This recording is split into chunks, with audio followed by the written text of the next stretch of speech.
had the ability to build yourself the perfect model? What unique challenges and rewards would such a talent offer? Tonight we speak with well-known LEGO modeler Glenn Holland and discuss the ins and outs of the unique art of railroad modeling in LEGO. How does this charming mid-century toy translate so well into a modeling medium? All this and more. So get your ticket from the station, grab a seat, and make sure you don't miss the train. What?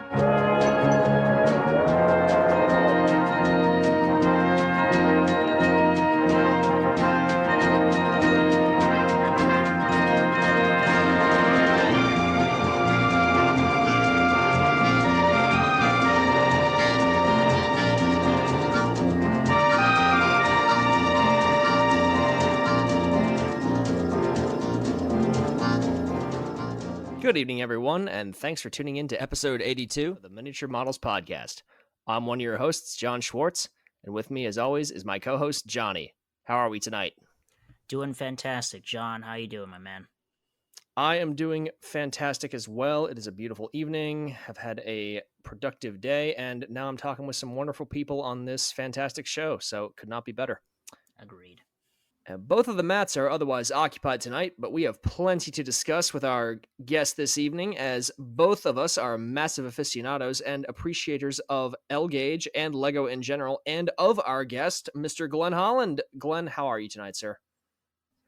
I'm doing pretty well. I'm glad to be here. I've also had quite a day, but I'm glad to be here talking about things that I enjoy with people who appreciate it as much as I do. Thank you so much for joining us this evening. John and I are, as we've discussed before we started the show off the air, are huge fans of your work, even back to when we were kids. So it is an honor to have you on our show. I'm honored to be here. That's glad to hear. Yes, the shameless fangirling before we got on was quite intense, and we were all here for it. It's good to hear you're doing well. And again, yes, thank you so much for being on with us. It's absolutely fantastic. I'm loving that we just have a really interesting, different topic to discuss tonight, because I feel like some people just don't know about this, and it's such an interesting aspect of our hobby we're going to discuss. Oh, for sure. So before we get into that topic, though, just do our little check-in here. What have you guys been up to this week? Mr. Johnny, why don't you fill us in what you've been doing? I've been doing a lot of kit bashing. It's not anything crazy, but I'm doing a lot of kit bashing. So, I've been working on my collection of Black Widow Jeeps. So I think I've mentioned this in past. We have such a backlog of shows by the time you guys actually hear this. I don't remember what I talked about last time, but Sid had purchased or assisted me in purchasing a MTH PS3 Black Widow Jeep. Unfortunately, the MTH boards went boom, and I put Blunami in them, which have made them extremely reliable and some of my favorite engines to run. But you can't just have one Jeep. So I bought another Jeep a couple years ago, Red Caboose Jeep. So I have been detailing that by adding that full SP light package. So it has the gyro light, the Mars light, the headlight, and having the freak out of, oh my god, I'm drilling a hole into this engine and I mess it up. I've messed it up forever. That's been fun, but I've managed to give 2 Jeeps that light package. And then I've also purchased a Rail King dummy Black Widow Jeep. So I'm up to 3 Black Widow Jeeps. And what I'm planning to do is I'm planning to put one of those Gunrunner John MP3 boards in there and have a bunch of different sound sequences, save myself on the money for buying a decoder, and just make my own idle prime mover sequence with like authentic SP radio chatter that I found on YouTube, and just kind of have a nice rolling sounds car, if that makes sense, to make running sessions more interesting. Because I do love Blunami, I love Tsunami sounds, but I do miss having like PFAs. So this is kind of my way of giving myself that while also having full DCC control. So that's been fun. Ran some trains at the train bunker with some friends. Our buddy Roman actually came down on Friday, so we got to introduce him to that, and it was fun just hanging with the club and hanging with the guys. So we'll be doing some more layout work, and I'll be doing some more kit bashing and weathering. So lots more of that, hopefully on Instagram. Eventually I'll remember to post. But yeah, that's what I've been up to. Glenn, what you been up to as of recent? You guys actually caught me at an opportune time. Last Wednesday, I got super fired up about a project that I've had sitting in the back of my mind, the back of, the base, not the bottom, but like kind of far down on the project list. And I've been working on designing a new locomotive. So I've had that going since Wednesday, and it already kind of looks like what I want it to. This is a locomotive design that I have not done before, but I was able to pull a lot from locomotives that I've already built and already published. There are some tricky things about this one. Kind of one big one and one glaringly obvious one, which will become apparent as I finish it and publish it. But I was able to pull it off pretty well. I kind of got the hard part out of the way first, and I think the rest of it is going to be more just kind of refining the details, kind of filling in the gaps that I create for myself as I kind of bring in a whole bunch of different, components from this model and that model and kind of mash things together until something kind of looks right. But it's going well so far. So I've got that. Yesterday, I actually finished a freight car model that actually I will not be keeping. It's going to be a gift at some point. But it's a copy of one that I have already built for myself, but I haven't published that yet either. I've also got a number of other pieces in progress and physical progress that I have not completed yet. But I've got a convention coming up here in a few weeks from the time of recording this, so I'm kind of anxious to get them done before then. So, but the biggest thing has been that locomotive. It's been a lot of fun so far. That's awesome. I'm very excited to see what that ends up being. That's gonna be very, very cool. As am So I. far, so good. Well, John, how about you? What have you been up to, man? I have not been up to anything super exciting. I did go out and had a nice time, just kind of a casual meetup with a buddy of ours, Sean Station on Instagram.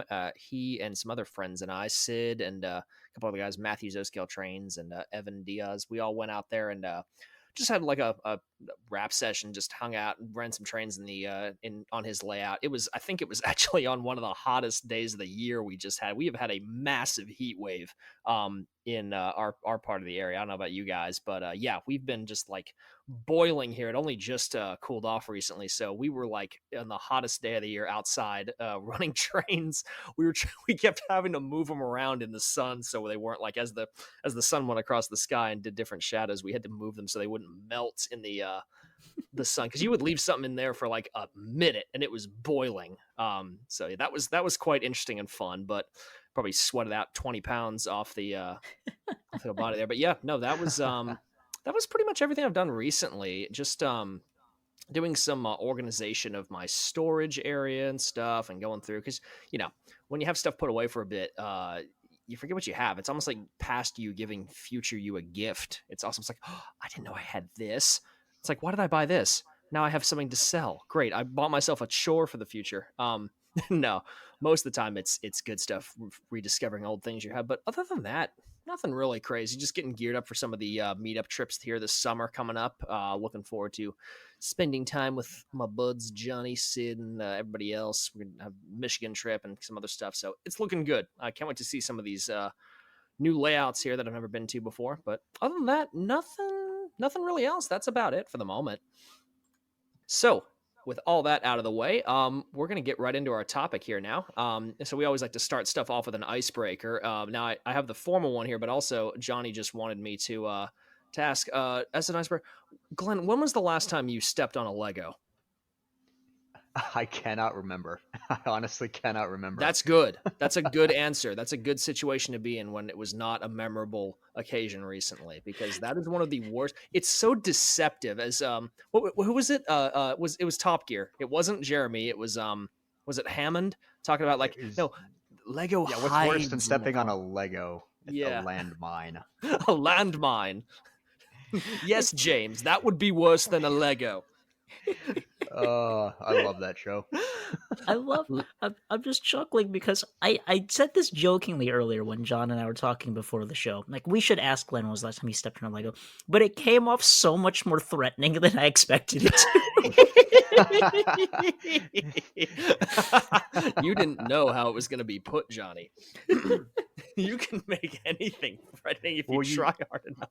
You sent me the outline for tonight, and I was ready for the icebreaker, but I was not ready for that. No, there you go. We got to keep you on your toes, man. Absolutely, got to keep the blood flowing a little bit. But no, we can get into our actual icebreaker here.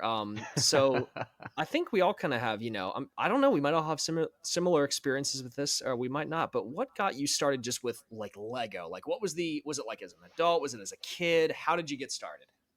It's been a thing for me for a long time. I mean, Trainz came first, and I've always kind of said if I didn't have Trainz, I'd have Lego, but I'd always choose Trainz first, given the two of them. Lego for me, I mean, I don't honestly remember what my first Lego set was. I remember my first Lego train was the 4561 Railway Express, the 9-volt one with the blue and the white train, which was a lot of fun. But Lego had been there since before that, and obviously it's been there since. Um, for me, it was just a building toy, and my brother and I would, build this, that, and the other, action-based vehicle, kind of, just use it like Lego was meant to be used as. Um, and so it's always been around, and it kind of just took off from there, really. I mean, I would say most got started for me. It's kind of a more serious thing in the mid to late 2000s, kind of on the tail end of the 9-volt era. So you'd be about 2006 or 7 when the RC trains came out, which didn't last long. I got both of those sets and just enjoyed them well enough to start pursuing my own interests in building Lego trains in a serious manner. And here I am, I guess 16 or so years later. That's crazy to think about. That I miss the 9-volt era. As a person who's not into L-Gauge, and having some growing up, the 9-volt era was. I like not having to charge a battery.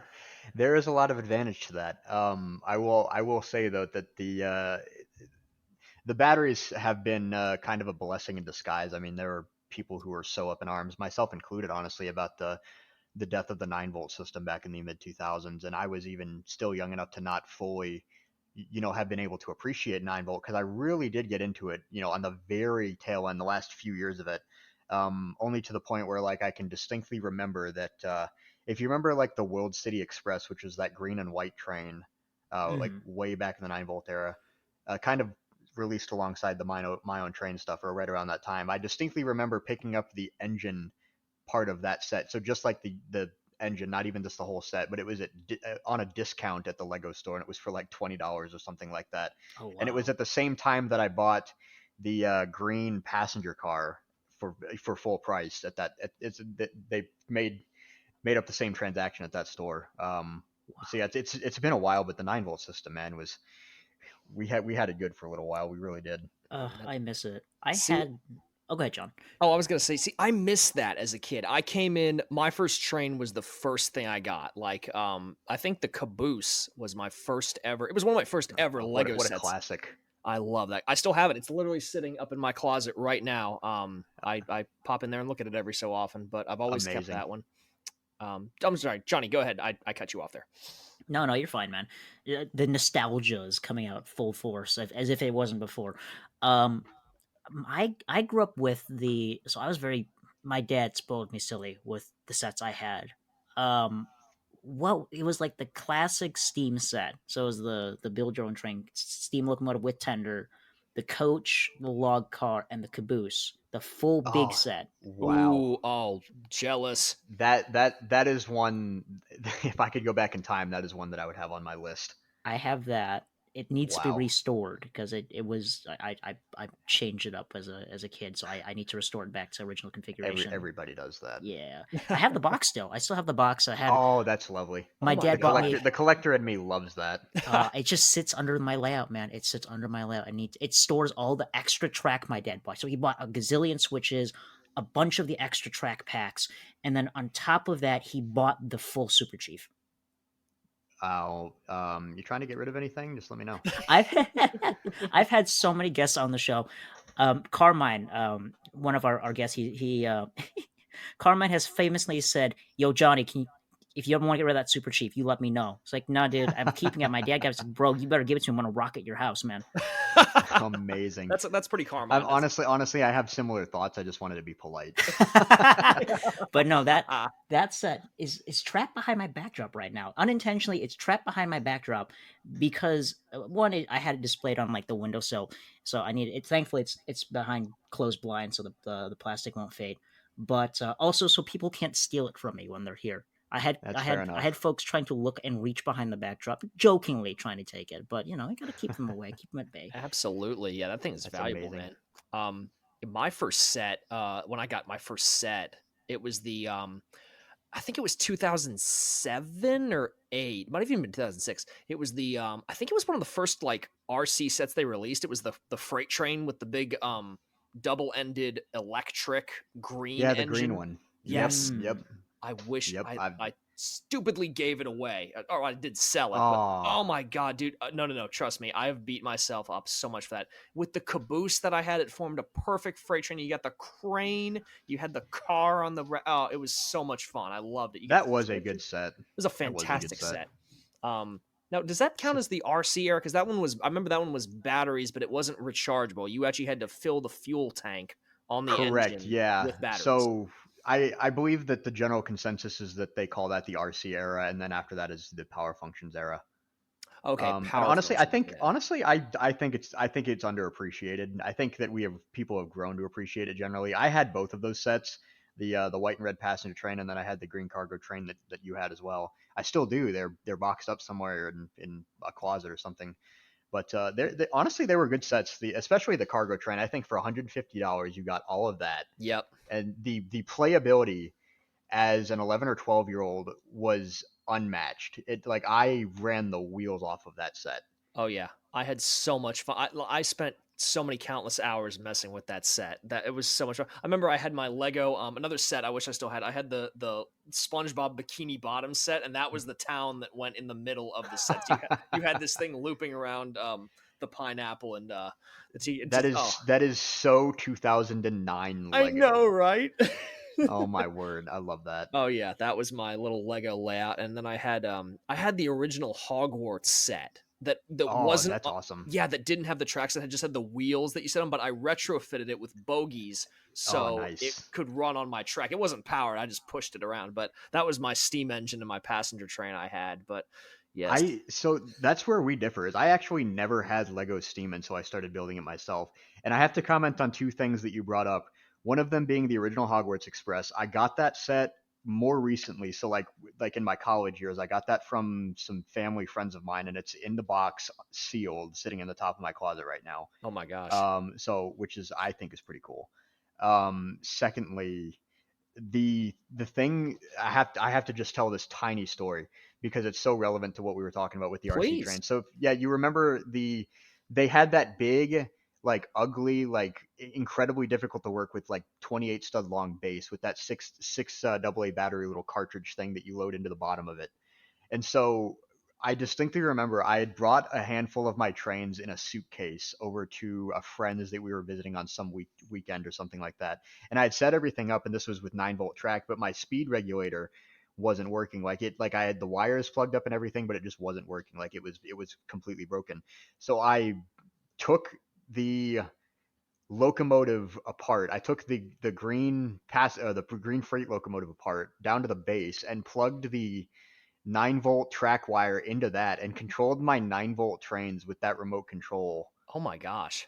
Like at my friend's house. And I kept that, and it stayed that way for months until I bought myself a second speed regulator, which has not failed me since. But I kind of have a soft spot for those RC sets just for that reason. Looking to expand your collection? Check out Trainz.com. Trainz is your go-to place for new and used model railroad products. They have everything ranging from engines, rolling stock, parts, track, and scenery. If you need it, they probably have it. With new discounts being added daily, you'll be sure to find something you like. Plus, Trainz offers a newsletter which keeps you up to date on new items, discounts, and upcoming promotions. We've been using Trainz for years, and we highly recommend their stellar service. What's really cool is you can also collect points by buying Trainz and using them on future purchases. With their awesome rewards program, you can earn points on every purchase that you can use for future discounts. Dedicated modelers can also join their private card membership to get exclusive access to new listings, earn 5 points per dollar spent, and unlock great benefits like no questions asked returns. Trainz not only sells trains, but also buys them too. If you've got a large collection or are interested in downsizing and making some cash, you can head on over to sellmytrains.com. It doesn't get easier than that. You can find them using our affiliate link,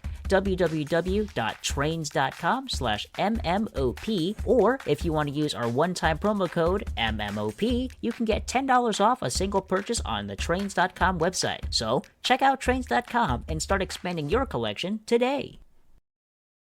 That's fantastic. I love that. You just reminded me when you said Lego Steam, I completely forgot another thing I had, which I also sold, and I wish I hadn't. You know what I'm going to say?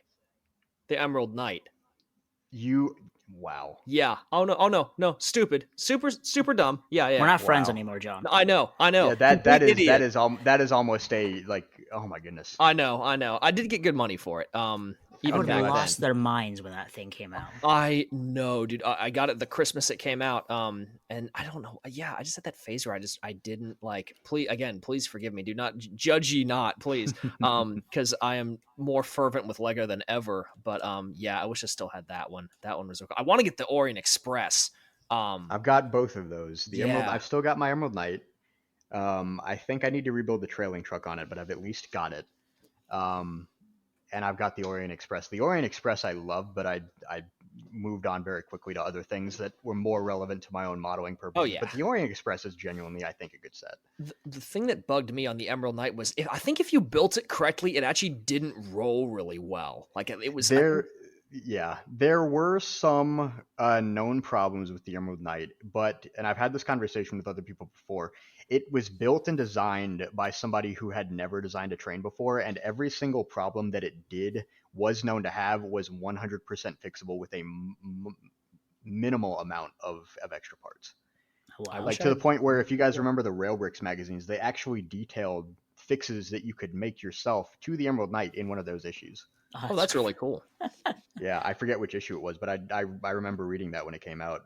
Speaking of reading material, I unsuccessfully, as you guys were chatting, I was panicking, and not panicking, but I was aggressively searching through all the literature under my desk. I have one of the original Lego catalogs from the 9-volt era, where Oh yes, it shows the full Super Chief. It shows, I think, what to me will be always dubbed as the Metroliner because of Trouble with Trains. of course. The classic, build your own series, all that, the cargo train, the red and black cargo train, the station platform. Yep. That's one that I wish I had. The Amtrak is so classic. That's like when I think of the 9-volt era, that Amtrak. What do they call the set, Johnny? What was it called?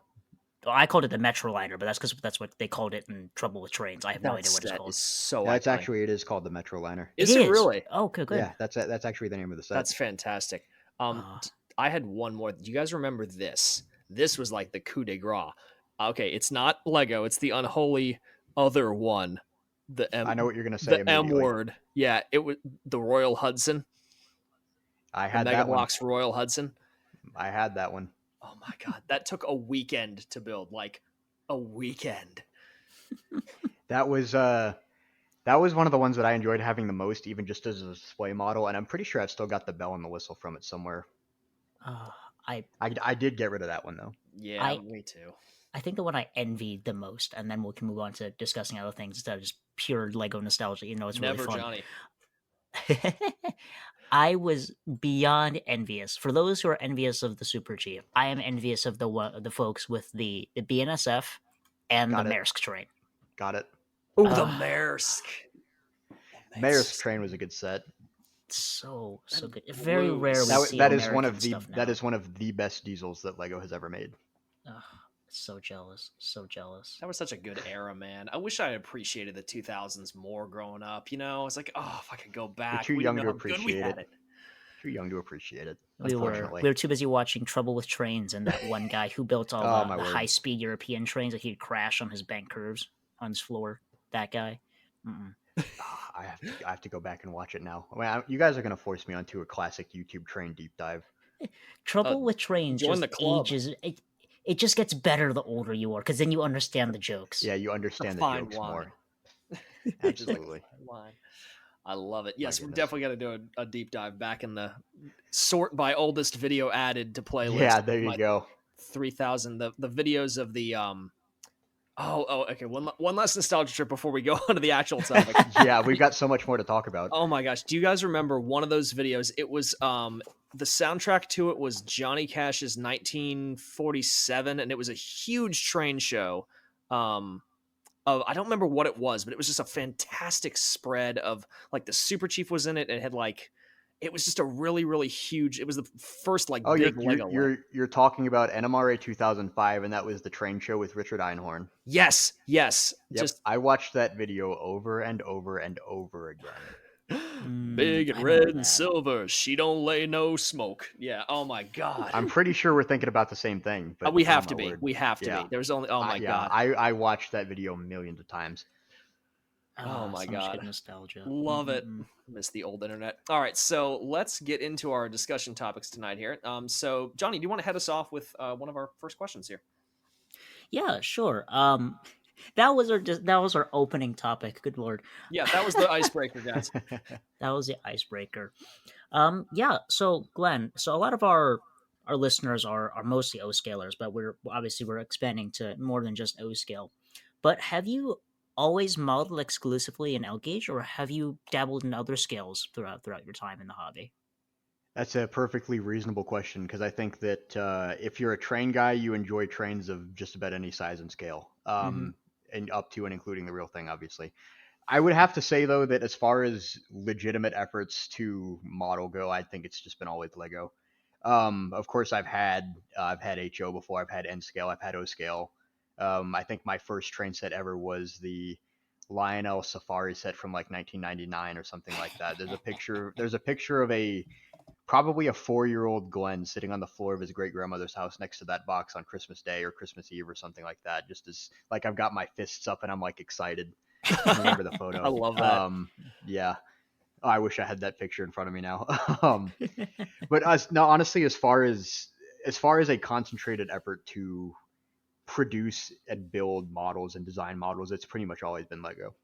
Well, let's expand on that a little bit then. So, like I mentioned before, John and I grew up watching your content when we were kids.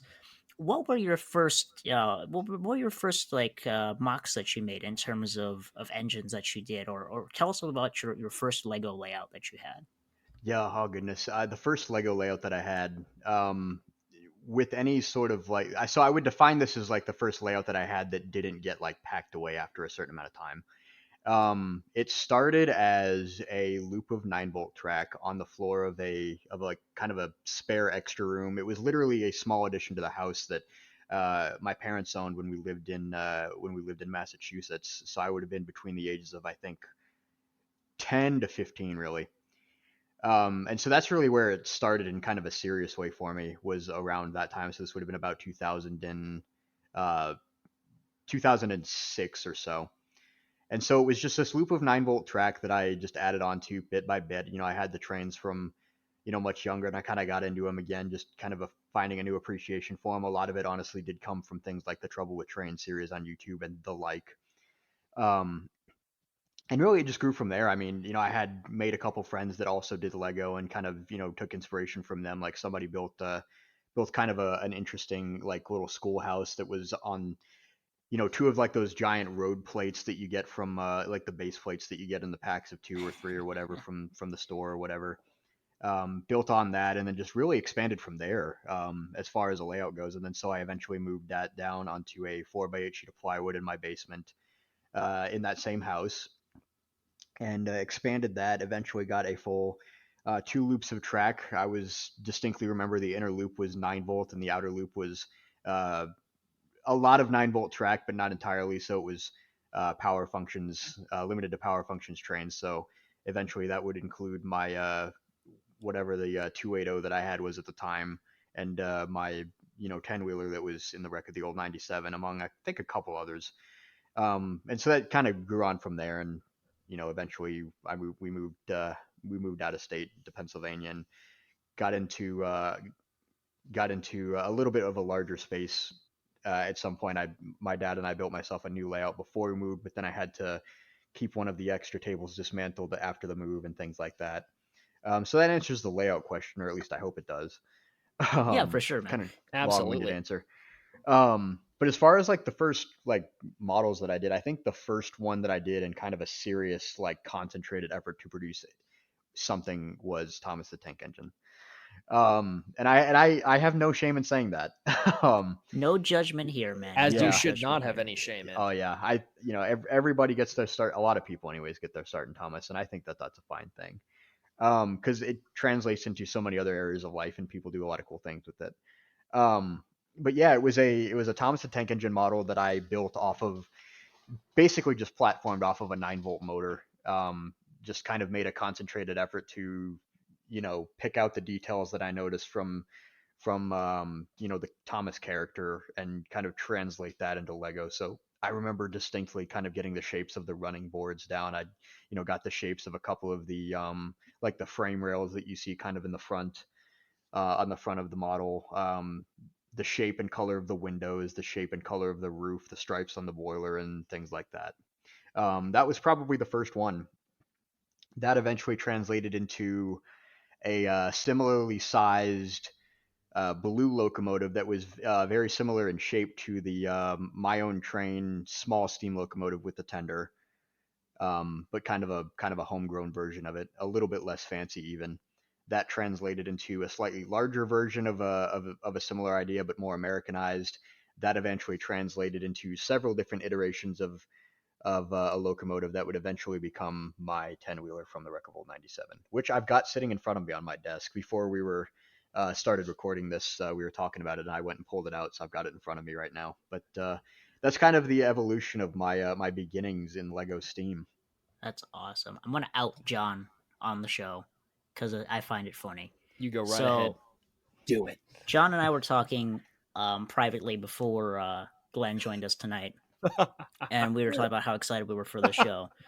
And I had mentioned like, oh, this is kind of surreal because I watched Glenn as a child, as a kid when he was young too. We were all young back then. And I watched his wreck of the old 97 video. In fact, I had actually used your video as reference for my own school project in 5th grade at the time. I'm honored. So, so I was telling John about that, and then John had an epiphany moment. He's like, "Wait, Glenn made that video? What dude? Oh, and he's oh, dude, I was losing my bleep for family friendliness in the car. Oh my god, like I could not it was those moments in films where you see the like all the synapses in the brain connecting suddenly, and just the supernova of it's like, oh my god, I hadn't thought about that stuff in so long. And the fact that I was like, wait a minute, the dude who builds the beautiful models on Instagram that I follow, because I knew you from that, but then also finding out that was the same person from the genesis of internet infancy John, when I first discovered YouTube, like in I'm gonna date myself here, back in 07 or 08. Oh my goodness. Back when the internet was coal-fired.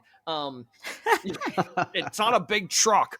Oh my god, that's an old one. Yeah, it's a series of tubes. If you get that, kids, you're probably not eligible for the draft anymore. Probably not. Yeah, no, oh my god, just knowing that was the same, it just brought a whole nother level. It's like, I liked you already, but now oh my god, no, the nostalgia of that was just insane. I love moments like that in life, and you're just like, oh, you make the Chris Pratt meme face, just oh yeah, just the moment of realization. Absolutely. I love it. And yeah, no, continue please. Yeah, so let's move a little bit further down your timeline there, Glenn. So you did some other content after that, on and off YouTube with some other projects. But I think the main one that really grabbed my attention when I was a kid watching you, I think I was a little bit older then too, was you did a model that I've only seen like kind of amateur level Lego builds at the time. And I think with the scope of what blocks were available from Lego at the time, what bricks were available, it was a little bit hard to make more intricate models, at least to an outsider. That's the impression I got. But you came back full force with just, here's my Reading Crusader, and it has sound. And I'm going to jump on that too. It was amazing. Yeah, I appreciate that. I've still got that one. It's I think it's in the same box that I pulled my 10-wheeler out of. You better. That thing's amazing. I joke, and this makes me sound so conceited. I promise I don't think like this. Power through it. I've said if I'm gonna have if any of my stuff is gonna go in a museum, I've got a handful of items that have to go. The Crusader is one of them. The 10-wheeler is one of them. My second K4 is one of them, and probably my little Cotton Belt Atlantic. Pretty much all of the things that I made in or before college have to go in it. I 100% agree with you there. Can you tell us a little bit about that Crusader? Because not only was it a beautiful model, and you can, if you don't mind talking us a little bit with the process of what it was like to make that. Not only was it a beautiful model, but you got it to have sound too, which was something I'd never seen before. Yeah, How that did you was do that? back Yeah, then. it was pretty groundbreaking, I won't lie.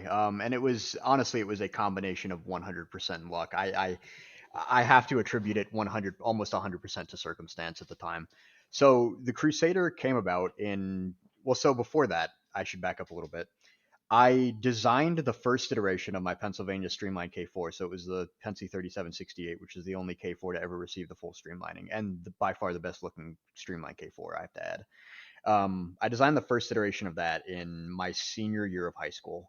And that was kind of the first engine that I came onto the scene, if you will, with. First or second or close, one of the first, anyways. And so I had started kind of getting involved with Penlug at that point. I displayed with them, or displayed as part of them at Philly Brickfest 2014 that same year. That was the test run of my K4. I was pulling some of Kale's passenger cars with it, and it went very well. And so I kind of was looking to expand on that success and kind of drive my own self forward a little bit. Um, and I kind of fell in love with the Crusader also through another guy named at Penlug. His name was Josh, who hasn't been involved with Penlug or Lego for a good number of years. But Josh built the Crusader a couple years before I did, and did a very good job of it with the parts that he had available at the time. It was fully 8 wide. Josh was a really inspirational builder to me. I doubt he'll ever see this, but Josh, if you happen to be listening to this, I mean every word of that.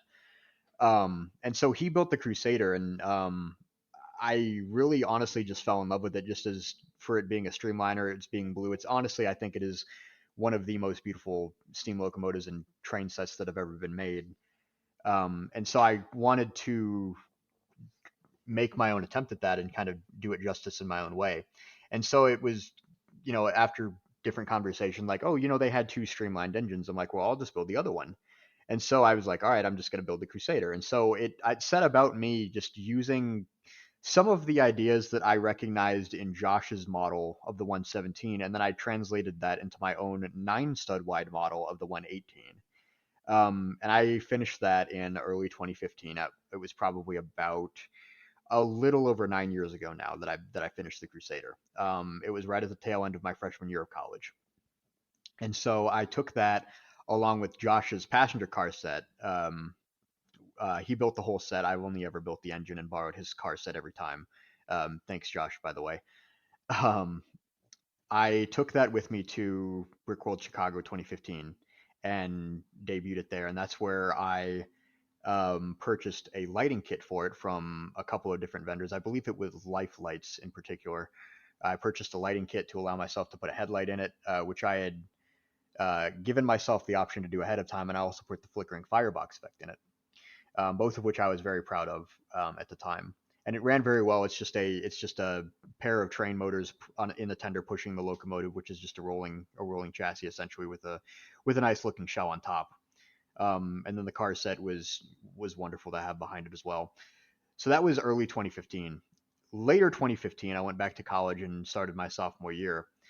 My RA, I was living in a very specific dorm, just given different college requirements that I was under at the time. I was in a very specific dormitory, and my RA had a boyfriend who was doing an internship with a company called Dally Electronics, which manufactured sound systems for model trains. And I got to talking with him as he was visiting, obviously, his girlfriend, who was my RA. I got to talking with him just, in passing at some point, like, do you think we could put a sound system in this? And we kind of like had some engineering based conversations, like, yeah, we could probably do that. And so we set a time to get together and like kind of hash it out. And so that's what we did. We honestly, we did all of this in the kind of front common area of my dormitory in beginning of my sophomore year of college, and just hashed out the sound system. And what resulted was a system that plugged directly into a Power Functions infrared receiver. For the uninitiated, Power Functions is one of Lego's control system for robotics, and the train people have adapted it for use there. But the sound system was just their regular Steam sound card with, chuffing sound and selectable whistle, selectable bell, things like that, air compressors and what have you, plugged into the Lego Lego system directly, powered the card, and powered the automatic chuff sensor, and powered the lights right off of that card, off of that board as well. I don't remember exactly the layout of the board, and I know that it's not necessarily proprietary, but it's it's out of production, and there have been some attempts made in the community to replicate it. Honestly, I don't know enough about it to help, but yeah, it worked in a really cool way where we plugged it onto one of the functions out of the remote, and if you turn the knob on the controller this way, it would activate the whistle, and then you could hit the emergency stop to stop it. You could turn it that knob the other way, and it would activate the bell until you hit stop, and turn it again to deactivate the bell. It was an ingenious system, honestly, and it worked with their chuff sensor, so I was able to glue some magnets onto the axle of one of the drivers, so the chuff was actually synced with at least one side. I didn't glue 4 magnets on it, so you only got half the chuffs that you should, but it ran fast enough that you couldn't really tell anyways. But yeah, that was a sound system that I kind of helped develop, and I did it again, or at least I made an attempt to do it again in a later model about a year and a half or so later. That never really worked, and that actually I put that into my Buffalo Creek and Golly 13. But it was a really interesting development, and I remember kind of unveiling that sound system at a Greenberg show in late 2015, which is where I made the video. That's on my YouTube channel. I debuted it there to Cale Leapart and Nate Brill, who are both continue to be inspirations to me in my efforts, and kind of blew both of them away, if I remember correctly. It was quite a development at the time, and I mean, there really hasn't been anything else like it. I mean, we've adapted Bluenami, and we've adapted Airwire and into our Trainz by now, several years later, obviously, just having more capability and freedom to do so. But for 2015, man, it was groundbreaking, I got to tell you. Want to support your favorite O-Scale podcast and rock some awesome merch? Well, now you can. We've teamed up with Redbubble.com and have come up with a great selection of gear that you can get right now. They have everything from shirts, hoodies, stickers, mugs, bags, you name it. Heck, you could even get a wall clock with us on it. All this great stuff and more at Redbubble.com. Links are down in the show notes, so grab yourself some gear and rock some awesome podcast merch.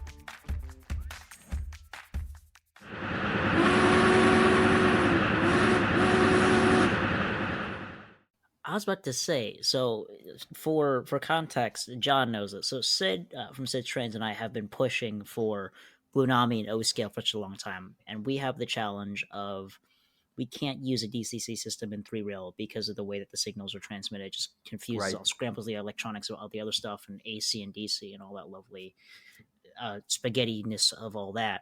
Mm-hmm. So Bluenami was a groundbreaker for us because it was the ability to have full DCC and sound without having to incorporate the system into our layouts directly. And it's been a game changer. Like I'd say about 75% of my fleet is Bluenami right now. But it's for a wonderful guys, system. It is. And it for you guys in the Lego world, because you guys can't send anything through your track, it's solid plastic. So the fact that you guys have, because Lego models have always been impressive, but the fact that you guys now have the sound systems to go along with it has made me to the point where I get jealous looking at all the shows that all the different clubs display at and the models that come out. But the fact that you got to experience something like that, and just by a chance meeting back in 2015, that's insane. It's 9 years ago. Yeah, that blows my mind, especially since, like I said, Bluenami in the larger scales has been a very recent advancement.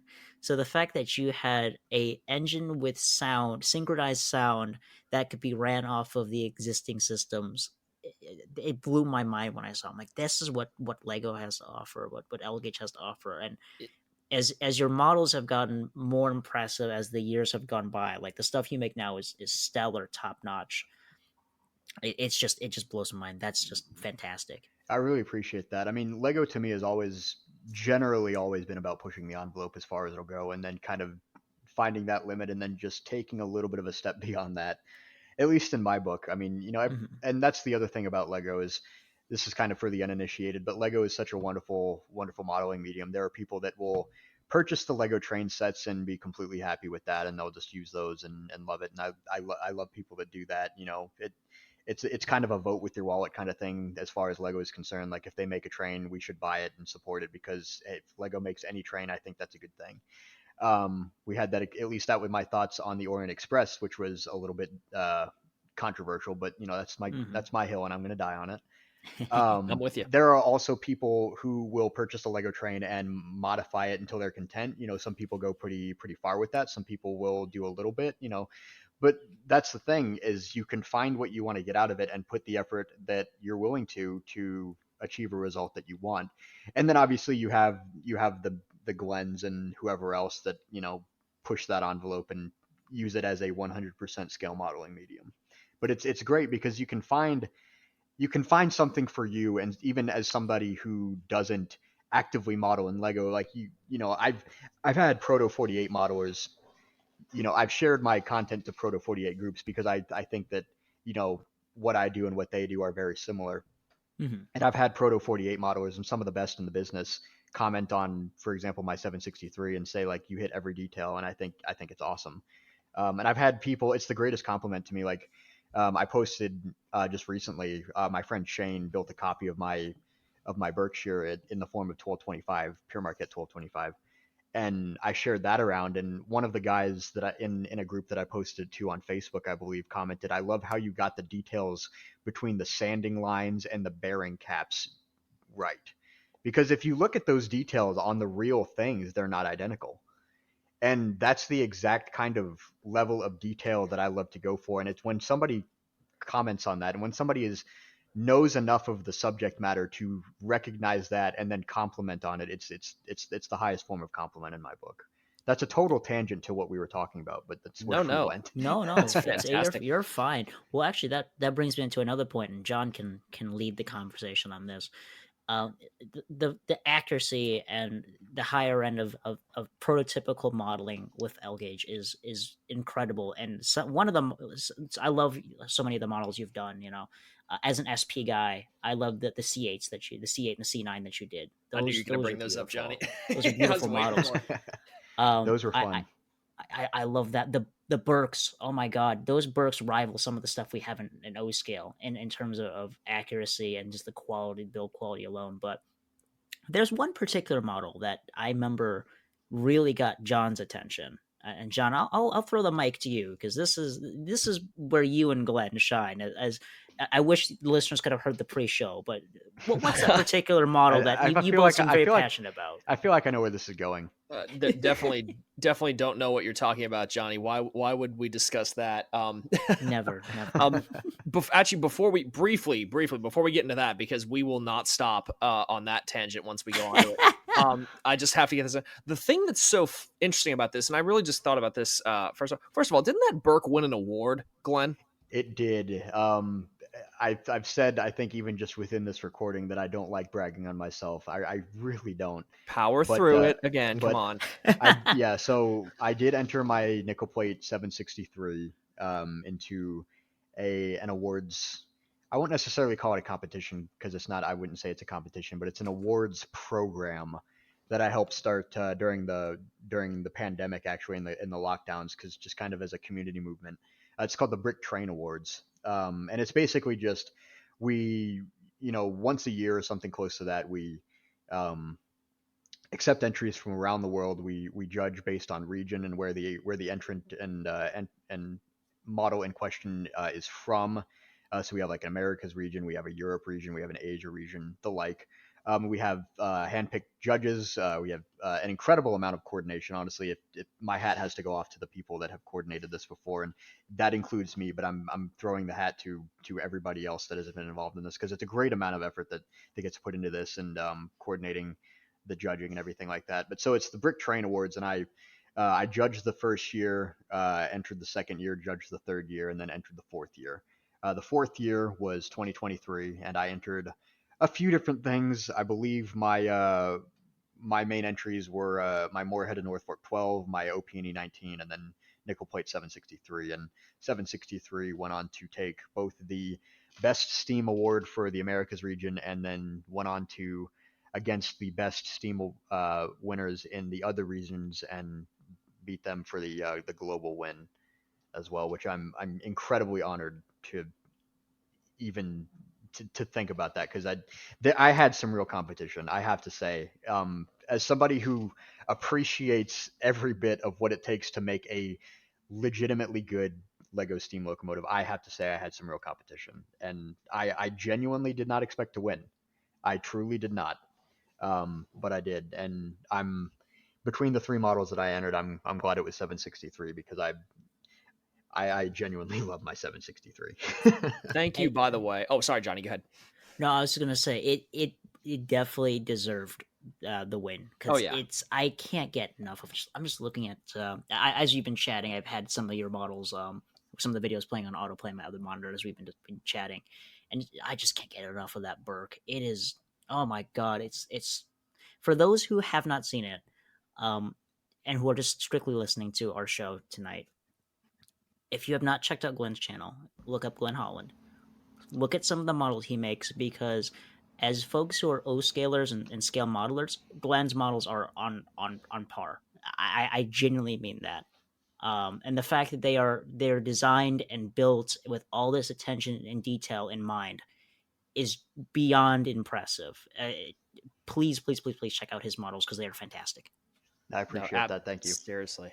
If you have several hours that you just don't care about, you can watch some of my model reviews. The fact too that thank you for not doing 765. I want to do a 765. I genuinely do. I am a occasional volunteer at the Fort Wayne Railroad Historical Society when I when I have the free time in my schedule. I appreciate 765 because it's part of what made me want to build a Burke in the first place. And having worked behind the real thing and around the real thing, I have a genuine appreciation for that engine. I would love to build an excursion like modern day version of that engine, but I've got a second non-existent Burke, or no longer existing Burke, that I would like to build before that. But I do kind of somewhat pride myself on modeling the obscure. Like, I could have built 765, but 763 is the one that I have the more familiarity with, and seeing it at Age of Steam, and kind of learning the details of that engine in particular, being so familiar with it and seeing it as frequently as I do. But I'm glad that you kind of have that same appreciation as I do. It's kind of nice that, yeah, I could have built 765, but if you don't, it's a little bit more interesting, and often there's a good reason associated with that. Absolutely. No, and I also love your Buffalo Creek and Golly 13. I grew up playing on Buffalo Creek and Golly 14 in Gaithersburg, Maryland as a kid. That was actually one of the first steam engines I ever saw parked static. So I love that you represented that one too. Oh, absolutely. I fell in love with the BCNG through the American Steam home video series, the VHS box set, which is the most 90s thing sounding ever, because it is a 90s thing. Actually, at Amherst, I think it was not this year, but the year before that, I found the entire complete box set with the box and all of the VHSs in their sleeves for like $5 or whatever, and I bought it from that guy just because I had lost some of my own. So I need to buy another VCR and watch that again. Dude, I'm telling you, there's so much good stuff on VHS that's just locked in that format. There really is. Actually, I've been finding bit by bit, and this is another tangent, but in my research on Emperor of the North in 19 and things like that, I've found some good VHSs from back in that day, which I haven't even looked at yet, but I've got them sitting on my shelf right now. There's so much good stuff back from those days. Well, speaking of all good stuff, let's transition to Emperor of the North, shall we? He said the magic words that allowed us to transition. It's time. So your handle on Instagram is Emperor of the North. Emperor of the North Pole. North Pole, the original title. Indeed. For those who are uninformed. Where did because for me personally, it's funny because like all this lines up so beautifully. Like Emperor of the North was the reason that when I discovered that as a kid, that movie, that's how I found your content, because you used stuff from Emperor of the North in some of your early videos. So I might that's have. yeah. Where did the fascination with that film come for you? Because you have obviously done quite a bit of research on it and built some fantastic models, one of which is my favorite thing that you've ever made.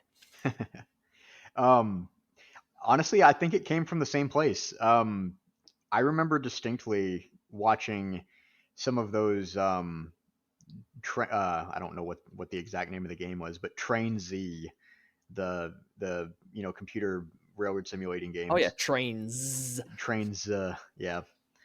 People would remake different bits and pieces of Emperor of the North in that game. Obviously, the most famous of which was the almost a head-on scene, in which 19 duels it out with the fast male. Which, if you haven't seen the movie, first of all, why haven't you seen the movie? If Yeah, you're why are listening you to even this, here if you haven't seen this yeah. movie yet? Honestly. I'm just gonna leave the show. Oh my No, you goodness. count, Johnny. No, Oh my it's goodness. still We'll give you a pass for now. absolutely. Give But- me 2 weeks when 2 or 3 weeks when John's here. Yes, Then I'll yes. There you go. But yeah, I think it came from the same place. I mean, I remember watching those, remakes and clips on YouTube, and I'm like, well, this has got to be a pretty interesting movie if it's got a scene like this in it. So I found Emperor of the North through like it wasn't a Walters catalog, but it may as well have been. But it was like a train like Foamer merch catalog is the best Historic way that rail, wasn't yeah, it? it might have been that. Yes. Honestly, I don't That's where I discovered recall, it but too. it had like a page spread, like a left and right page spread of like V8 like train movies. So like Burt Lancaster's The Train, Oh Mr. Porter, Emperor of the North, uh, um, a Runaway Train with John Voight, um, a whole bunch of those and more that I can't even remember. I found it through there, and then I had my parents order it for me, and we watched, and it was like, wow, this is not quite the best movie to watch with a 13-year-old. Because it's a very, it's a very rough and tumble movie. Like, if my parents listen to this, they'll get a kick out of this. But it's the kind of movie that like your granddad would show you. Absolutely. It's like, yeah, like we're gonna watch this movie tonight, and your mom isn't allowed to say no. This is good for him. Yeah, It's good something for him like to that. see. But no, it was a fun movie, and that's where I fell in love with 19. And obviously, I kind of re-fell in love with 19 a little after the fact. But I remember being fascinated with what I was watching. I kind of grew to appreciate like the characters of A number one. And I mean, again, it's a movie, and it's a B movie at that. And so kind of take all this with a grain of salt. But there are different characteristics of Emperor of the North that I kind of grew to appreciate. Just the style, the setting, what I was watching just in physical form, just grew to appreciate it, and it kind of just took off from there. Even for a as you say, kind of in the mainstream film world, it is more of a B movie, but by God, it's a damn good railroad movie. I would say it's one of the best. I would say if it's not top 5, it's absolutely top 10 in terms of, and not just American, in terms of world railroad movies. There's barely any anachronisms in it. There's maybe 1 or 2 I can think off the top of my head. It's pretty solid. The attention to detail, having read some firsthand accounts of production, it's honestly just brilliant.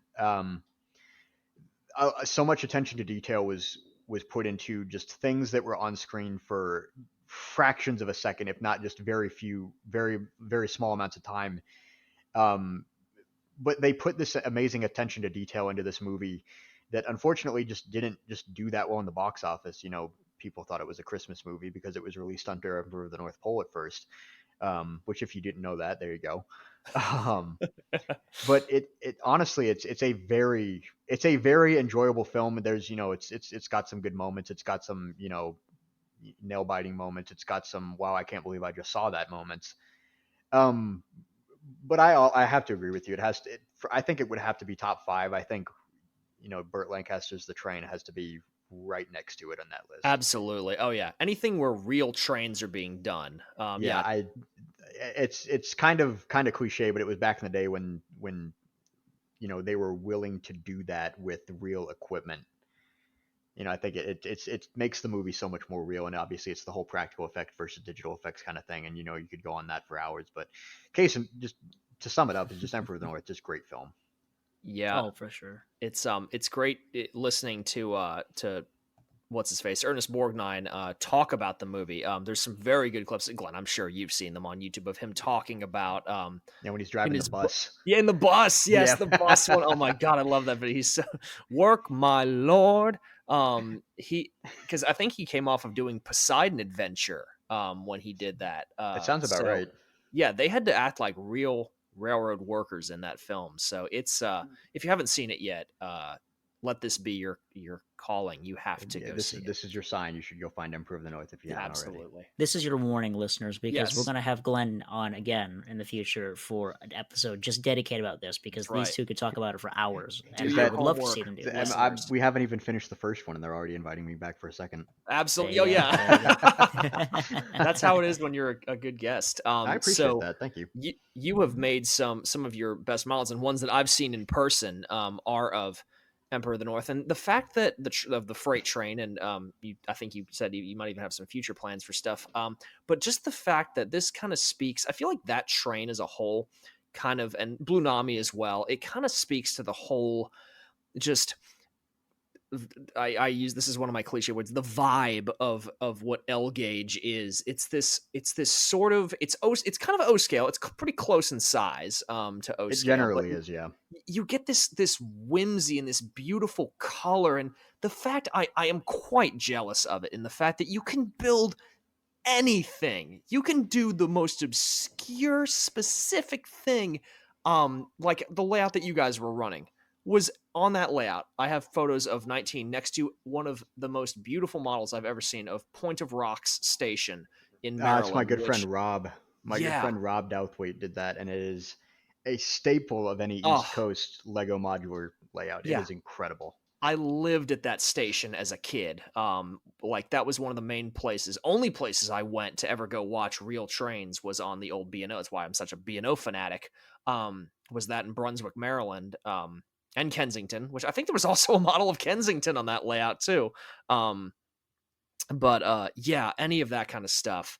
It's just, it's such a beautiful, beautiful medium that deserves all the love it gets and more from people who, just don't even know about it. My friend Kale, we were talking about this at one point. So I once had ambitions to build an Emperor of the North themed layout, and I would love to do that someday, but I just don't think it's practical at this point. I'd like to do too many other things that I think are more fitting with my evolving interest in this hobby and whatever. But he did say something that kind of stuck with me, and we were I think that's the topic of conversation that we were at, was just Emperor of the North and using Lego to represent it in general. But it was something along the lines of that he said. It was something like, if there was ever a way to express Emperor of the North in model form, Lego would be it. And I think it's beyond perfect, because Emperor of the North is it honestly, it's kind of got that same level of whim that you see in Lego modeling. I mean, even in more serious Lego modeling, like I claim to do, it's kind of this out there. It's kind of a little bit of a goofy movie. It's kind of a movie that, like, you kind of have to dig into it a little bit to appreciate it and really understand what you're looking at. And I think a lot of that same idea translates into Lego, because I can't tell you how many people have come up to me to train trains like, oh yeah, I've got one of those. And then they just, we converse about it for 30 seconds and they walk away not knowing that what they just saw was made out of 1,000 different Lego parts. I had that as a kid. Yeah. I mean, exactly. But it's a perfect way to represent it, because it's just that, it's got that kind of X factor, for lack of a better term, that just kind of like, it draws you into what you're looking at. It kind of gives you kind of a warm appreciation for it. And then you understand that, like, as an outsider, I can't tell you how many times I've had this conversation. Like, this is all custom. Like, none of this exists anywhere else. Like, this is a one-of-one model, and this is something that I designed from the ground up with quite literally a pile of parts. That's awesome. I think you make a very, we can touch base on this as well. I think that's one of those advantages with Lego that any other scale in the hobby just cannot hold a torch to. It's just one of those, not only can you have such limitless options when it comes to creativity and being able to basically make whatever your you're limited by your imagination, your skills, and what is available to you in terms of the limits of Lego. That itself is impressive. And you have to be, if you want to do that on any normal scale, HO, N scale, O scale, G scale, whatever, S scale, you have to be genuinely a craftsman to get that to go together. And there is a very fine level of craftsmanship that goes into L-Gauge as well. But not only do you have that, but the thing that all O scale, for example, will never have over L-Gauge is people like Lego. It doesn't matter how old you are. You enjoy Lego. If you play Lego, at least in some form, whether you're a grandparent playing with your grandchildren or you were a kid growing up with Lego, you have that connection to it, and there's always that nostalgia for it.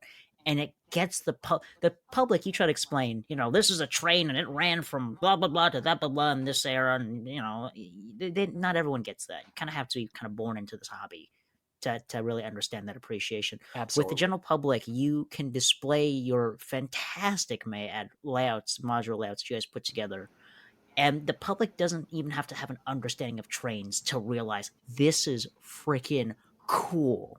That's a great point, Johnny. It's so much more of a relevant touchstone to the general public. I mean, very few people have the appreciation for, the level of craftsmanship, and I'm using Proto 48 modeling as kind of a jumping off point here, but because it's in my mind, again, they're very similar to what I do. Mm-hmm. But you can put the Lego, my Lego 763, for example, next to a Proto 48 or even just Lionel, 765 nickel plate 284. People will always appreciate the Lego one more, at least in my limited experience and in my opinion, because people appreciate what Lego is. Lego is quite literally and metaphorically and literally, it's a pile of parts, and it's just unlimited potential. And you can, I am still consistently blown away by some of the people who, don't even model trains, but I'm consistently blown away with people that do other, use Lego in other ways to build the most incredible murals. There was this gold dragon that was displayed in Australia earlier this year that absolutely blew my mind. Oh my goodness, I could not even begin to describe some of the favorite things that I've seen in Lego that aren't Trainz, but people appreciate that kind of thing because they understand what it takes to produce it. People have a touchstone into Lego through sitting with their kids and slaving away, in the case of a lot of people, slaving away over something that in other people's case, like myself and my friends and such, would take us an hour and a half maybe.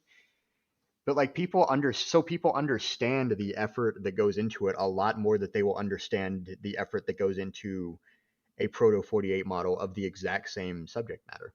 It's so much more relevant to people, and people appreciate it so much more because of that. This is kind of funny, and this is kind of something that upsets some of the it should be this and not this kind of people in the hobby, which I'm not calling anybody out. It's just I've had my experience with those kind of people. But we consistently draw at shows, we draw more people around our layout than just about anyone else. And there are a lot of reasons for that, but the fact that it's Lego, I think, has to be the paramount in that list. Enjoying this week's topic?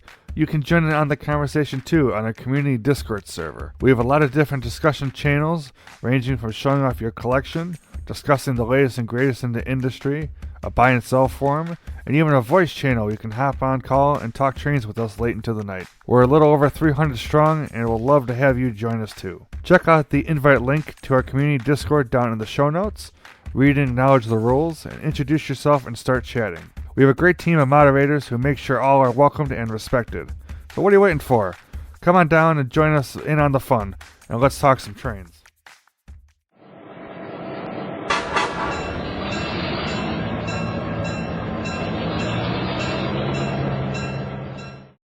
Absolutely. That is a fantastic insight into why it's so enjoyable, because literally, again, anybody can earn money and go buy a model, but the fact that you literally, again, it's like you said, you made this from nothing. You had an image in your head, and this is one thing I've never been able to grasp, is that you can look at all those parts and think, as James would say, right, steam engine. It's an acquired skill, I have to say. It's crazy. I the love it. the way you guys think to make, you guys have to think and engineer these models is it blows my mind. Just watching folks in the community who show their build process and the design process and the struggles and the different iterations they make. I wouldn't even know where to begin. I see Likewise. you learn that over time, but it's just it's beyond impressive. Is the best way to put it. It's beyond impressive, and when you all put your stuff together and you display at these shows and these conventions with your beautiful layouts with the exquisite models that range from different skill sets and different modeling scopes, when it's all put together, it just harmonizes so well, and it just conveys that passion in the hobby, and I love that. It's wonderful to find a group of people that think even close to the way that you do. I mean, that's the whole reason why we can do those layouts. I mean, the whole theory behind it. I mean, we call it LGMS, which stands for L-Gauge Modeler Standard. I mean, we came up with that at the Kansas City NMRA show in 2018 because we wanted to be able to have a more seamless way of getting people from across the country together and putting together a display without having to drag an entire like half or whole layout. In the case of my club, or my former club, I guess at this point, we wanted that playability. We wanted that community, and so that's how things like LGMS came about, and we've taken it and ran with it so far. I mean, it's for the uninitiated. Again, this gets we're using a lot of words that some people that listen to this may not understand, but it's our equivalent to Freemo. We set a table height, we set a rail height specifically, which can be achieved in any way you want. We set a table height, we set a track standard, a double mainline track standard. We set an operation standard. We set minimum radii, and then after that, it's just whatever you want to make. So very similar to Freemo in that regard. But it's the way that, I mean, my friend Rob, like you mentioned, Point of Rocks, like built the entire Point of Rock station, and people recognize it at Amherst in however many miles away. It's like, oh, that's Point of Rocks, Maryland. It's just, yes, it is.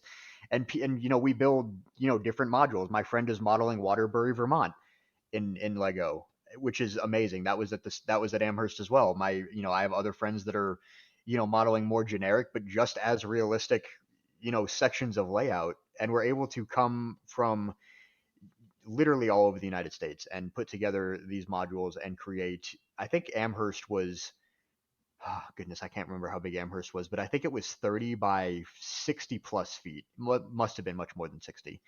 And part of that was we had like another Lego club that worked with us. Actually, I should rephrase that. We were working with another Lego club because we were registered under their name, which was the New England Lego Users Group, in the case of Amherst specifically. But it's the reason why we can come together and put these layouts together. But it all goes back to that drive for community, and we want to be able to share this with friends and have fun doing it. So, Johnny, I feel like that's a great segue into an engine now that I've had my piece on one that you are a big fan of Glenn's, and that would be which one there, sir? Well, it's got to be one that I've been advocating for in O-Scale for a while, and I know our community desperately wants to see this be made. But it's the S160. Glenn, I know you worked with, was it Brickmania that you worked with to get that made? Correct, yeah, Brickmania. That's awesome. Can you tell us a little bit about, and since we've been discussing in terms of designing and all that, what went into the process of not only designing that but making it in a way that could be released to the public? Could you give some insight into that? That's a good question. First of all, there's a lot that goes into marketing anything to the public, a Lego train especially, and a Lego steam locomotive especially. But so this came about in we had been talking with I think I don't remember exactly how it started, but it kind of really got traction. And when Cam and I had been talking to Dan Siskind, which Dan is the founder of Brickmania. For the uninitiated, Brickmania is a custom Lego military kit company that does custom Lego military kits, custom figures, custom printing, anything that you could imagine for military. They've just about done it. And so they've been around for, I think, 25 years now. I think they got their start in, I want to say it was 1999. If anybody is familiar with Lego and remembers the blacksmith shop that came out ages ago, Dan is actually the designer behind that. So Dan's been around and has done Brickmania for a good while, and Brickmania really took off. And so that's a full-time job for a good 50 plus people, which is amazing. It's absolutely astounding. but so Kale and I had ended up talking to Dan, and we were like, hey, could we build a train and sell it? And Dan was like, yeah. So which sounds way more simple than it really was. It was an extended conversation that we had trying to get a feel for what they might want, and what we would be excited about, what would be a good meeting point for Trainz versus military. And I think our original proposal to them was a Coast Guard like SW-1200 or something similar, and didn't really light a fire under Dan. We could kind of tell after we had proposed it to Dan. So we kind of went back to the drawing board and decided to propose the S-160, kind of swing for the fences on the first try. And Dan thought that was pretty cool. So, and to be honest with you, this is where I kind of have to dunk on myself here, but I didn't design most of the S-160. That honestly mostly came from Kale. Kale Leapart was my cohort in doing that. He designed the vast majority of that model. I had a lot of influence over the theory and the some of the details behind it. I remember specifically I asked him to make the tender one plate shorter in height, and he did. The prototype S-160 that we built never actually got that upgrade, but interesting enough. But Kale did the vast majority of the design. Comes from the powertrain, the way that the gears are arranged, and the way that the motor is set up in there.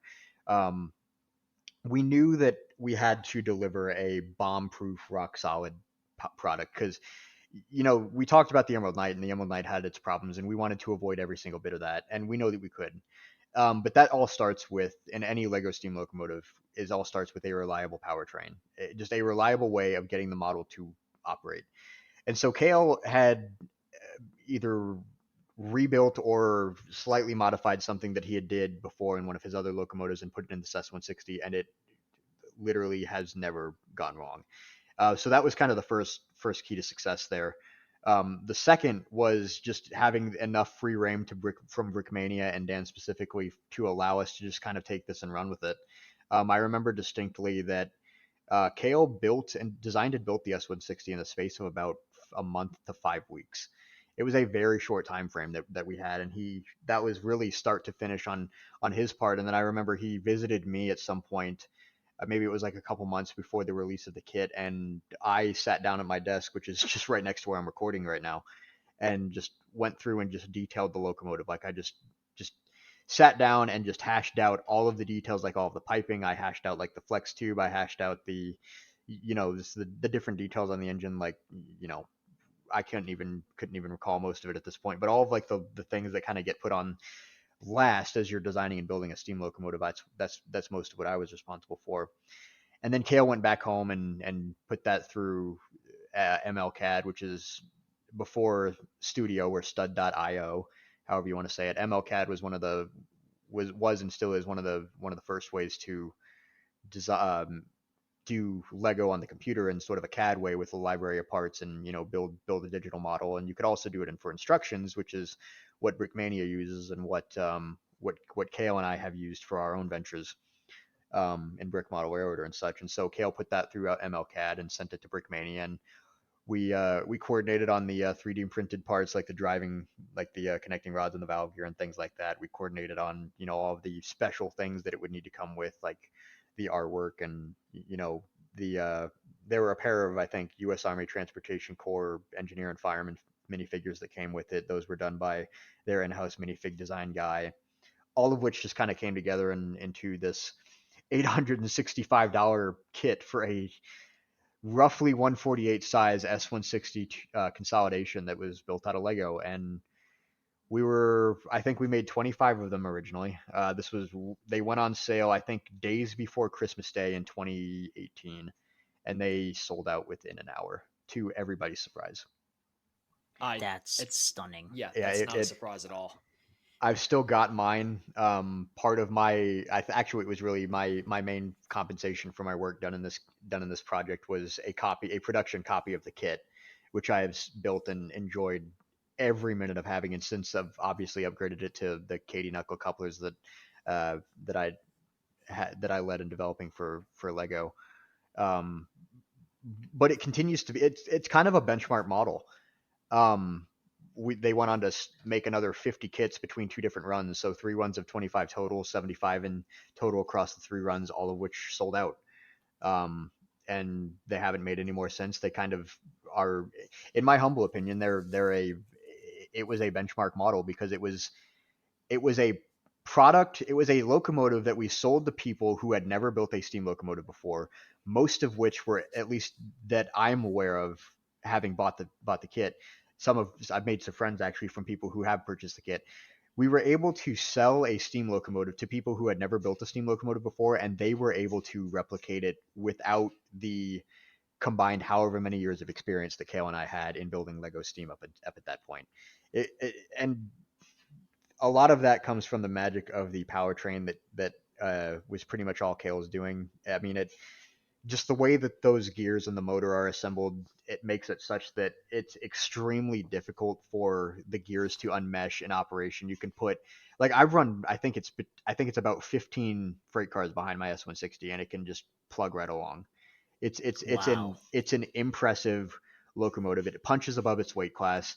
It was in a lot of ways, it was a groundbreaking locomotive for late 2018, and I'm honored to have had at least just a small part in that, because again, most of the design was from Kale, but that was the process of the S160, and like I said, I still have mine, and I still enjoy having it. I still get questions every now and then from, are they gonna make any more S160s, or obviously that kind of translated into the Mohawk a couple years later, but I've gotten questions somewhat recent. It's like, are they going to make more Mohawks? And I have to say, no, they're not going to make any more Mohawks or S160s for that matter. So much like the real S160, I mean, it's the fact that you chose such an engine, the military basis, genius idea for a company like Brickmania.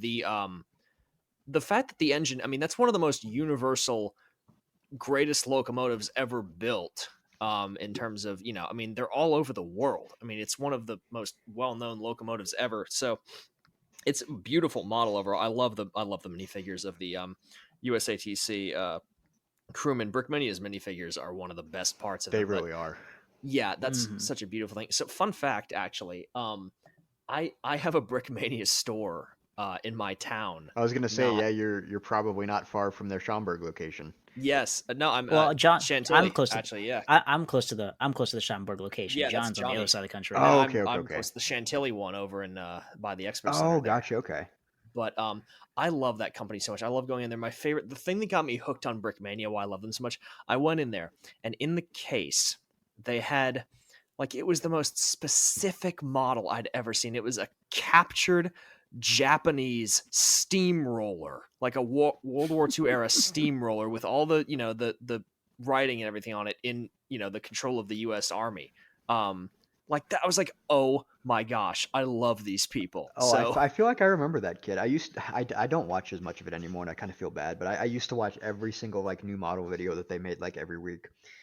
But yeah, the attention to detail that Brickmania gives to their work is it's 100% on par with the efforts that I make and the efforts that my friends make. It's absolutely incredible what they do, and I'm to be completely honest, I'm honored to have had the opportunity to work with them on multiple products by now. But it's absolutely goes to show you that yes, their products are expensive. There's no getting around that. I mean, the S160, which was just a 280, cost $865.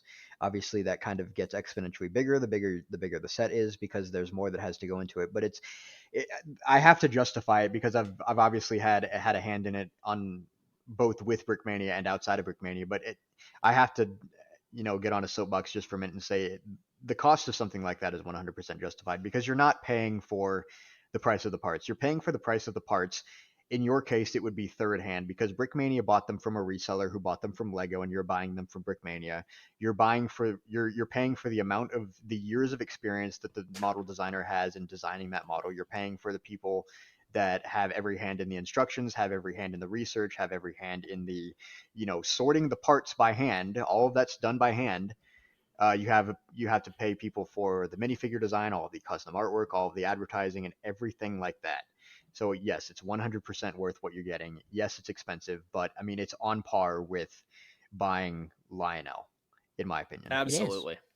It is. You're paying for a premium product in the end, and there's so many people, talented people, who are giving their time, blood, sweat, and tears into it. It's.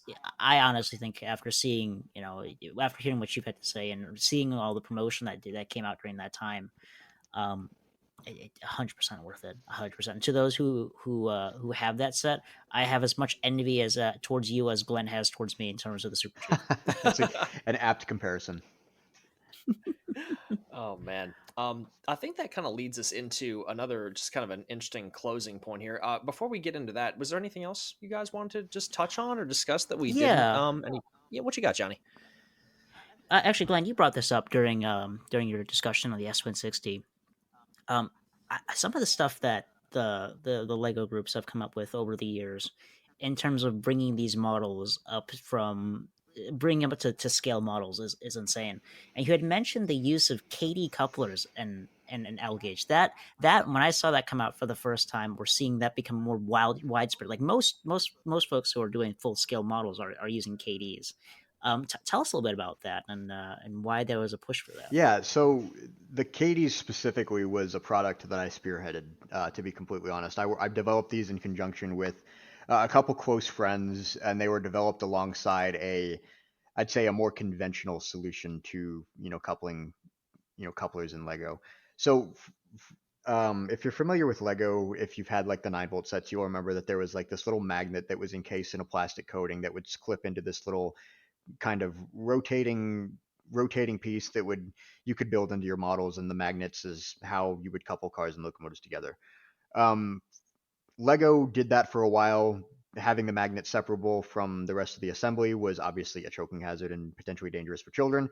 They eventually translated, in about the time that the RC Trainz came out, so about 2006 or 7, basically the death of the 9-volt era. They translated that into a fully enclosed piece that was held in by a screw that was encased in a assembly that replicated European style buffers, which obviously for American building, we were up in arms about that. And so we used, for as long as we could, the old style magnets. The S160 actually was sold with the old style magnets, and that product came out in 2018, 12 years after they stopped making that part. So it goes to show you, and it leads into the segue of, they became prohibitively expensive to use in really anything.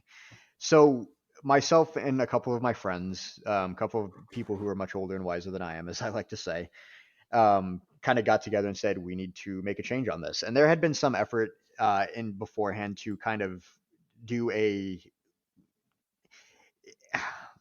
you know how like Lionel has like oversized knuckle couplers? Lobster claws, yes. That same theory, but applied into Lego. Say they would have been comically oversized. They would have worked theoretically, but they would have been a little crude. They wouldn't have done like there would have been no self-centering action or anything like that. So that project went dead by its developer, and we coordinated with him to make sure that we weren't going to step on his toes by developing something similar, which we weren't. So we started down this path. My friend, one of my friends, Rob, different Rob than the guy who built the Point of Rocks. There's a lot of Robs in this hobby. He developed basically a drop-in replacement for that old magnet system, which still gets sold, and I use them on my steam locomotives as my drawbar connection between engine and tender, because I don't want to knuckle there, and it's a very easy way to separate engine and tender. Works very well for that. I, on the other hand, developed this KD knuckle system. So it uses two distinct styles of KD knuckles, which I believe is the 743 and the 747 style, in a total of 4 unique adapter boxes that fit the knuckle into Lego system. And the purpose for having 4 different ones is so that you can use them in different applications. Like you can use one style really well in a diesel locomotive truck. You can use one in a freight truck really well. You can use other ones in steam locomotive pilots and wherever else that you can do them.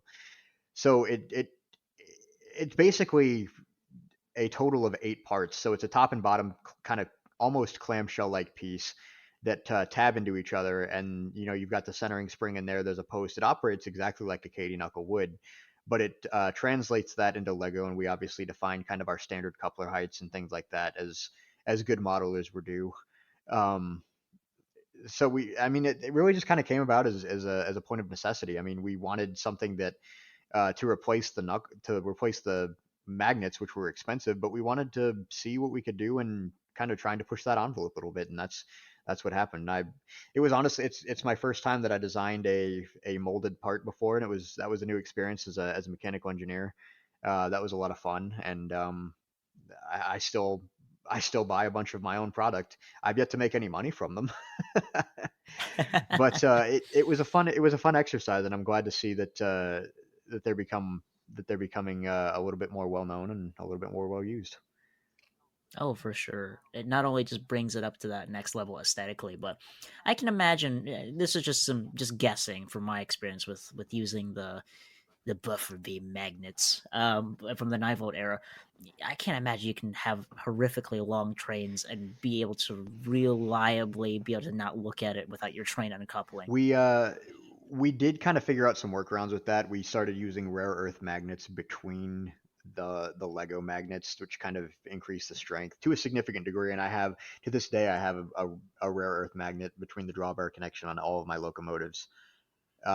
It does work. It does really work well. And honestly, that's the same magnet that gets encased in the aftermarket solution to the same thing. But yeah, I mean, Knuckles, as long as you're running on smooth enough track, which can get pretty janky, despite what you might have heard. There was a lot of naysayers who say like, "Oh, it'll never go over uneven track." I have video to prove that it can. Actually, if you look at my my display from the Carnegie Science Center last year, I've got some of my Knuckles running over pretty uneven looking track, and you'll see that nothing comes apart in that video, and even when I wasn't recording, nothing came apart. But yeah, it's a really interesting kind of a case study in what a lot of the Lego train community has done. I mean, we've taken what Lego has given to us and just kind of gone from there in a lot of ways.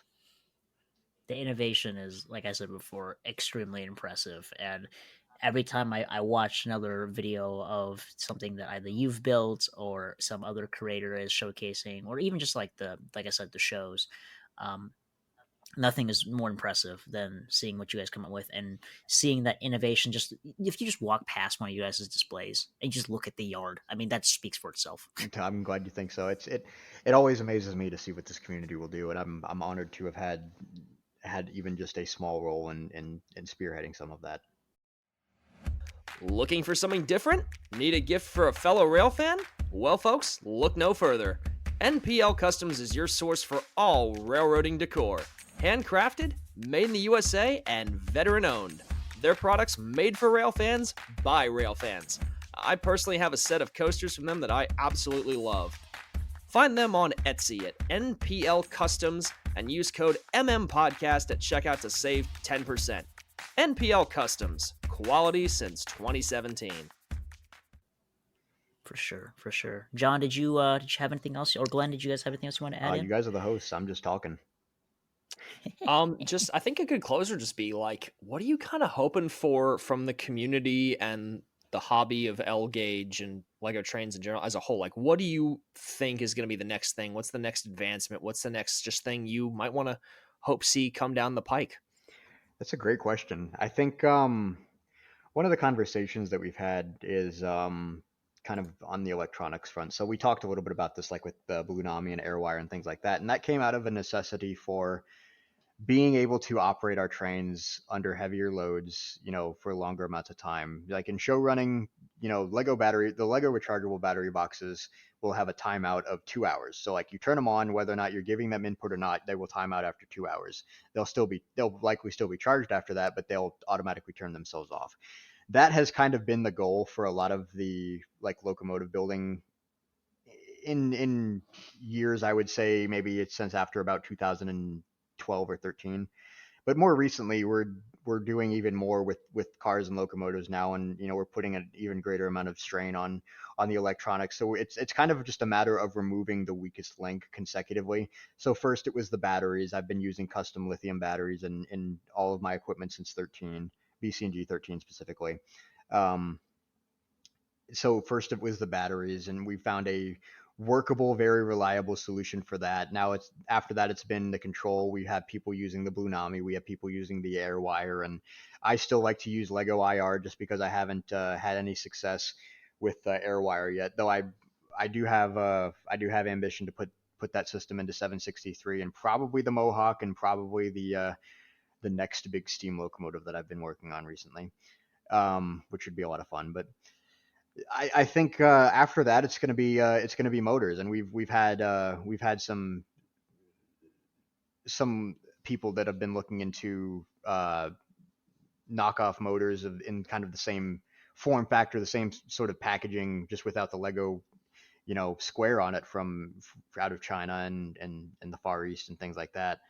To varying amounts of success. I mean, there's a very interesting set of nuances that come with the Lego electronics, and like we figure out that like, oh, this version of the infrared receiver will operate a motor much more happily because it has better electronics inside of it.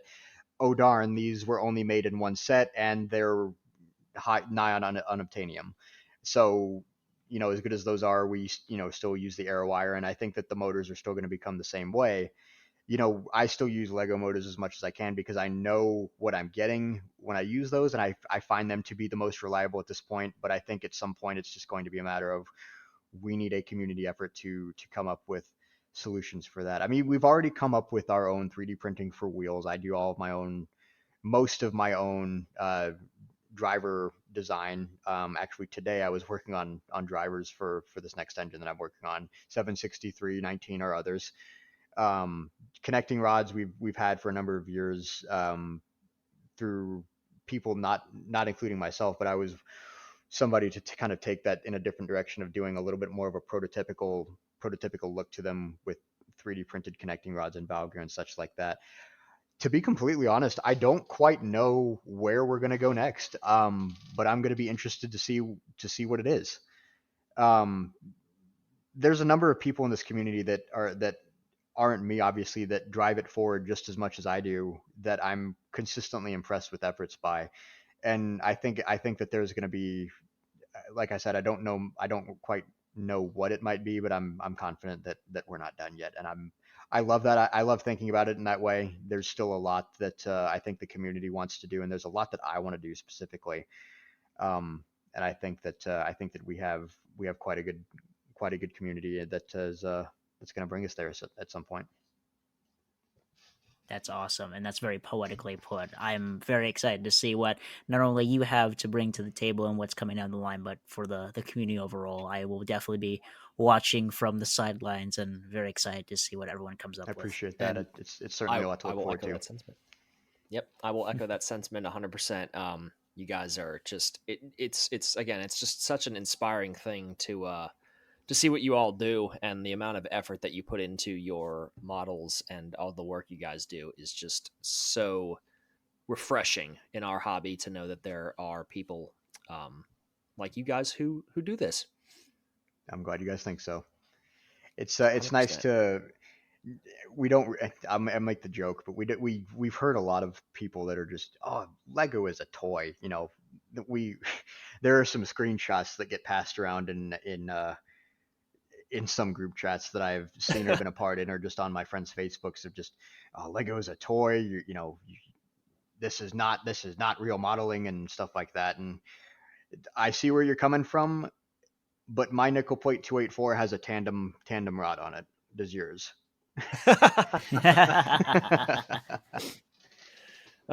Yes, the toy argument is always fun. This is a toy. Well, John, we have toys. We have 3 rare toys. Yeah, I was going to say, we also have toys. I take pride in calling my most expensive model, it's like, yeah, it's a toy. And guess how much the toy cost me? And guess how much blood, sweat, and tears went into the toy? If that's the worst thing it gets called, then, This is kind of a tangent and not super related to this point, but one of my favorite jokes that I've made, just given the way that that I and a lot of other people that I'm friends with use Lego to model. We model in something that's very close to O scale. If you do the math, it's close to 1/46. But even then, you have to model a little bit proportionally rather than by the number, because it just looks better if you're a little bit tall, a little bit long, in some places, that kind of thing. And given the gauge of the Lego track that we run on in this scale, the joke that I've kind of stumbled upon is that everybody who does Lego trains like I am is a broad gauge high railer. I like that. Beat that scale, people. There you go. There you go. Suck, yeah, chew on that. I almost said suck on that.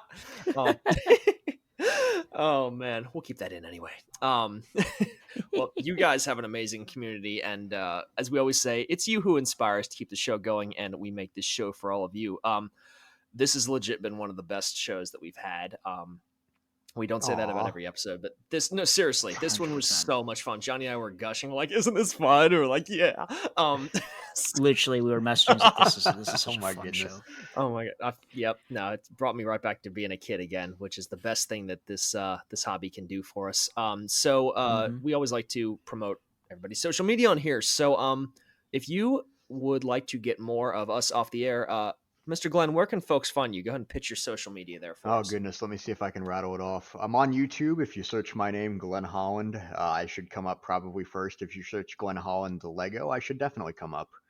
I'm on Instagram at Emperor of the North Pole, and I'm on Flickr. This is where I post pretty much all of my work. It's kind of where I document all of my finished and published models. You can search my name in Lego, and I should come up on there too. Those are the most public of my social medias, and if you care to follow me on there, I'd appreciate it. If not, then I don't mind. I love it. Mr. Johnny, where can folks find you, sir? You can find me on YouTube at Audamus, that's AUDAMUS, where I will be hopefully working on a new video. I said that like 3 episodes ago, so I'll make one of these.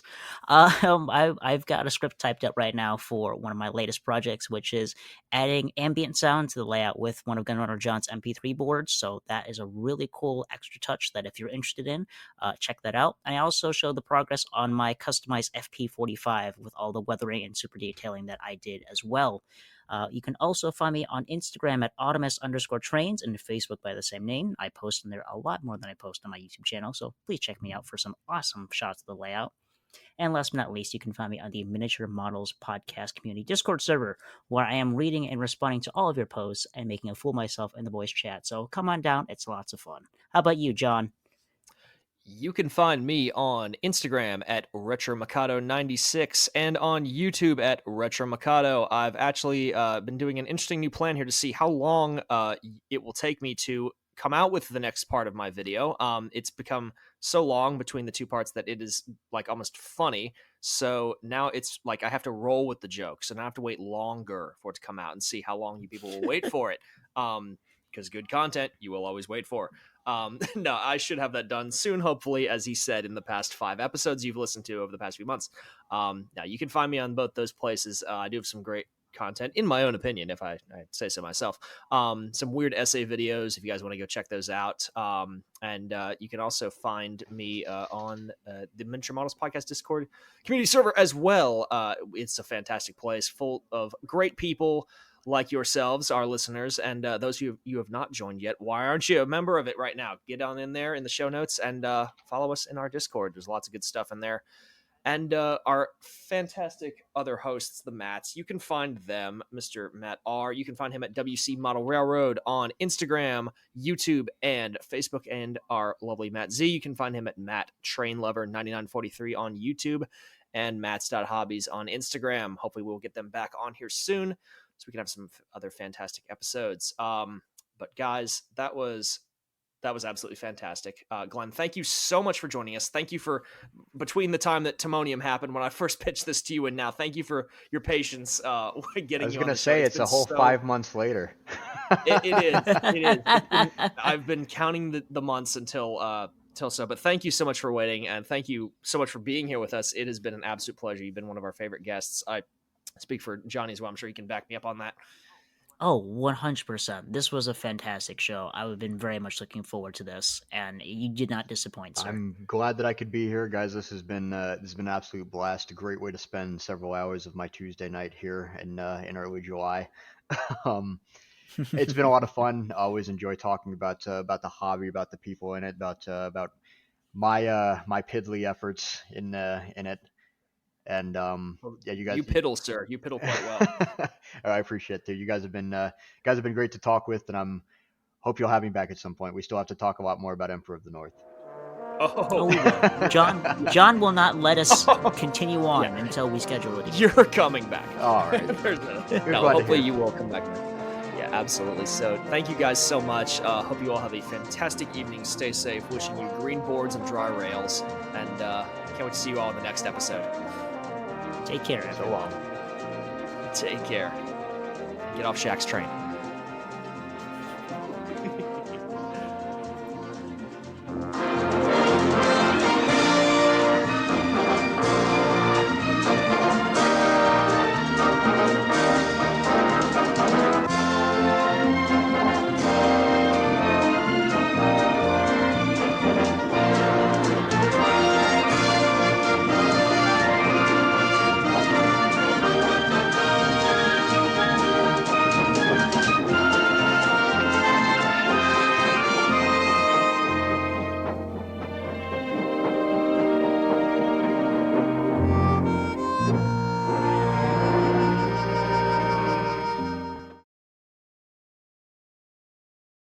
And our guest tonight is Mr. Glenn Holland. Let me redo that again. That was completely... You forgot to add the intro into the script. I forgot to add his intro in. Oh my God. Bruh. I swear we're professional. I swear to God. This I'll is have to about edit as myself. professional as I get, so you guys are in good company. The person this evening is Glenn Holland. Oh man, some of our outtakes are better than the freaking stuff we put in the episode. That's Man, what that guy you should sucks. put in at the end with no context. We should. I'm Hey. going to keep it in. There you go. You people will never know what we said when Yep. you didn't hear us. Yep.